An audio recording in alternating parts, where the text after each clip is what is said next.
हमसे ये याचना करते हैं, हे जीत और तुझे स्तुतियां कहते हैं।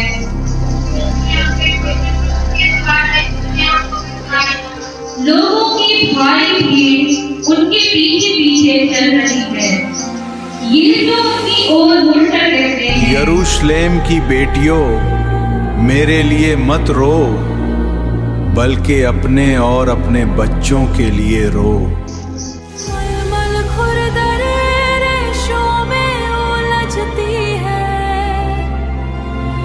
उसके गाल की धूल पर नमक की लकीरें, भीड़ जो एक ही प्राण की तरह चलती है। सफेद धूल में रक्त की एक लकीर, नगर के द्वार बंद हो रहे हैं।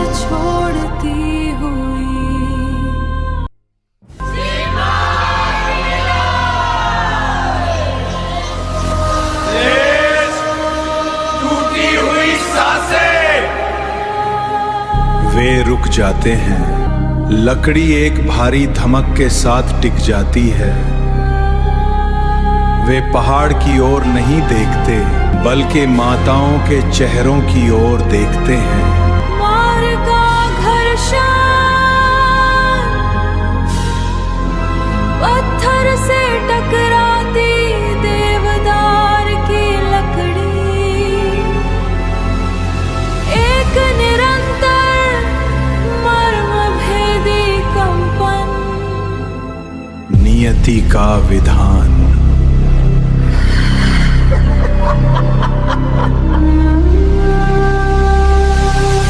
आने वाले समय का भारी बोझ उस सूखी लकड़ी के लिए सूखी आंखें, उस पालने के लिए भीगी आंखें। विलाप न करो। यीशु तीसरी बार गिरते हैं, प्रार्थना करते हैं, हे प्रेम और तुझे धन्य कहते हैं।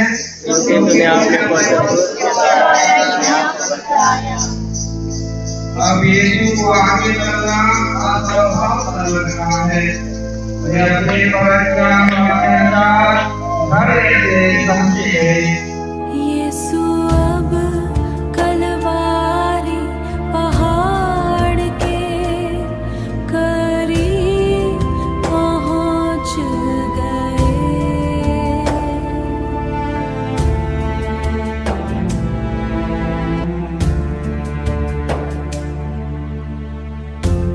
तेज बहुत है धूप,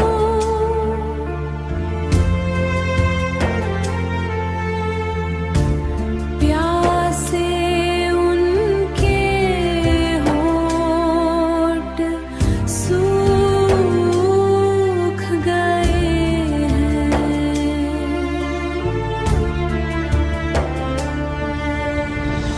भारी क्रूस ले जाने, उनमें ताकत है नहीं, कमजोर व इतने बन गए हैं कि आगे कदम उठाना बहुत मुश्किल बन गया है।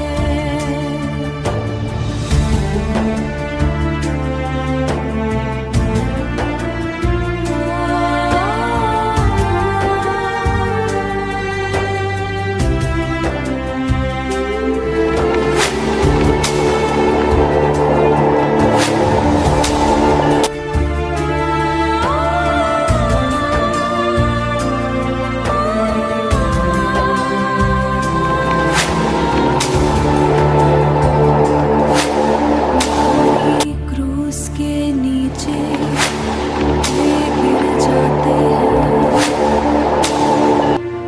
यीशु को आगे चलना असंभव सा लग रहा है। 10वां स्थान सैनिक यीशु के पुत्रों को गाते हैं। हम तेरी आराधना करते हैं, गीत और तुझे धन्य कहते हैं। यीशु को क्रूस पर कलवारी पहुंचने पर सैनिक यीशु को क्रूस पर चढ़ाने की तैयारी करते है तैयारी। शरीर से चिपके कपड़ों को खींच कर उतारते हैं वे। सैनिक आपस में है कहते इसे नहीं फाड़े, चिट्ठी डाल कर दे कि यह किसे मिलता है। 11वां स्थान यीशु क्रूस पर होके खाते हैं। हम तेरी आराधना करते हैं, एक तुझे करते हैं,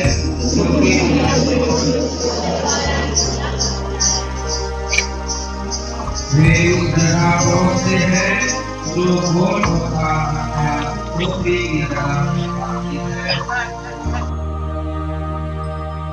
उस जगह वे पहुँचते हैं जो गोलगोथा की जगह कहलाती है। भेड़ों के प्यार की खातिर अपने प्राण दे दिए।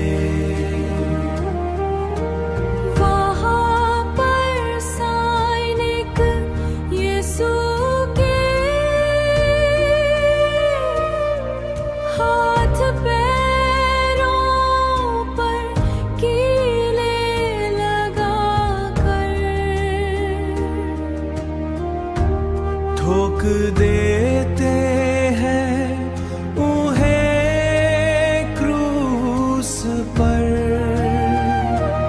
एक दोष पत्र लिखवा कर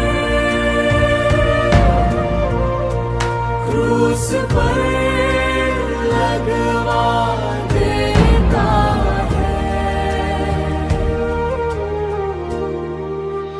यीशु नज़ारी यहूदियों का राजा, नेता उनका उपहास करते हैं। इसने दूसरों को बचाया,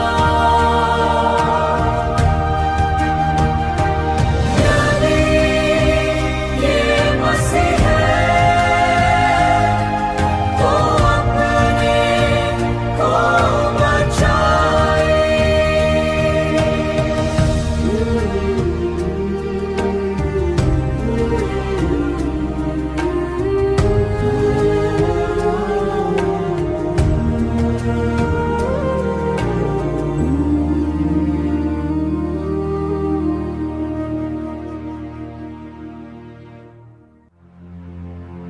बारहवां स्थान यीशु क्रूस पर मर जाते हैं।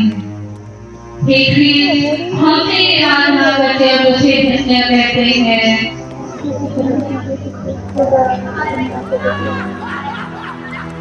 क्रूस पर 3 घंटों तक मरण संकट के आसमान कष्ट झेलने के बाद यीशु अपना सिर झुकाते और मर जाते हैं।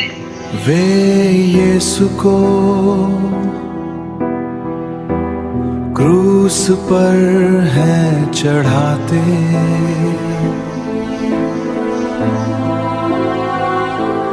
उनके साथ वे 2 डाकुओं को भी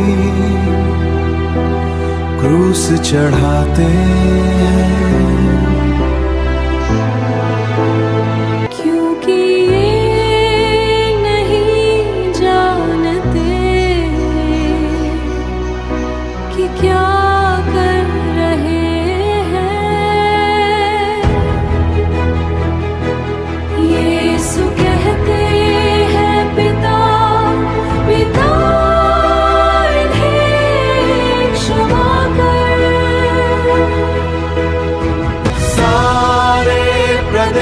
होश में तीसरे पहर तक छाया रहा अंधेरा।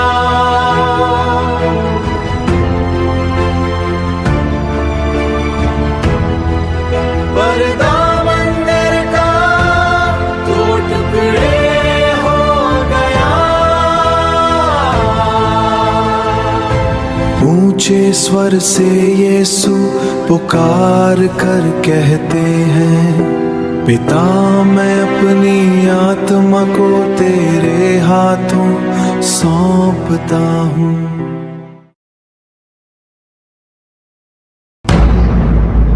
से बुलाए जाते हैं, हम तेरी आराधना करते हैं, ये तेरे साथ तुझे दुनिया करते हैं।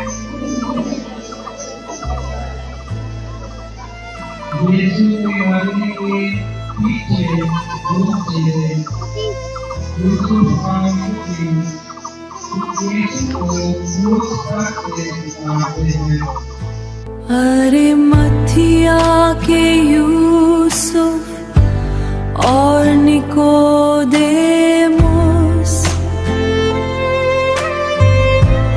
जो यहूदियों के भय के कारण था यीशु का गुप्त शिष्य। संध्या हो जाने पर यीशु का शव पिलातुस से ले जाने की अनुमति मांगता है। अनुमति पाकर यूसुफ निकोदेमुस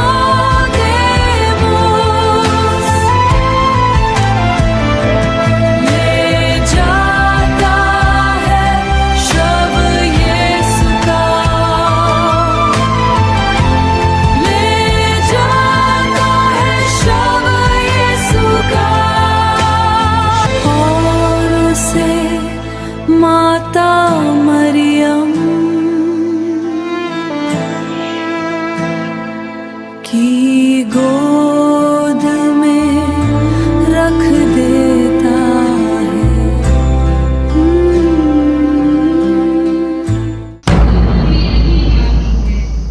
हम तेरी आराधना करते हैं ईश्वर और उसे धन्य कहते हैं।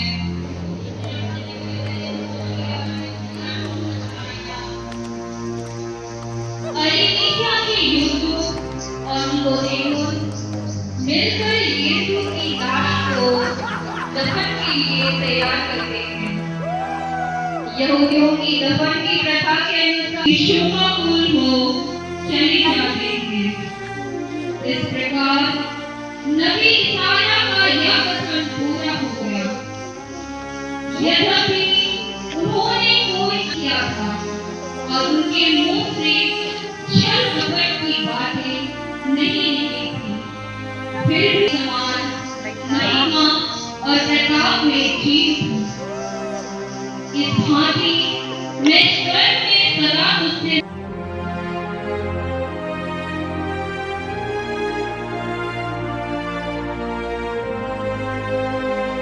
आपने अपने निजी पुत्र को भी नहीं बचाया, बल्कि हम सबों के लिए उन्हें अर्पित किया। प्रभु यीशु ने मनुष्य का रूप धारण करने के बाद मरण तक, हाँ क्रूस पर मरण तक आज्ञाकारी बनकर अपने को और भी दीनहीन बना लिया। उन्होंने कोई पाप नहीं किया था। आपने मंदिर में अपना सामर्थ्य प्रदर्शित कर उन्हें बांधा। हम आपसे सविनय विनती करते हैं कि हमारे जीवन की कठिनाइयों के बीच में प्राप्त होगा।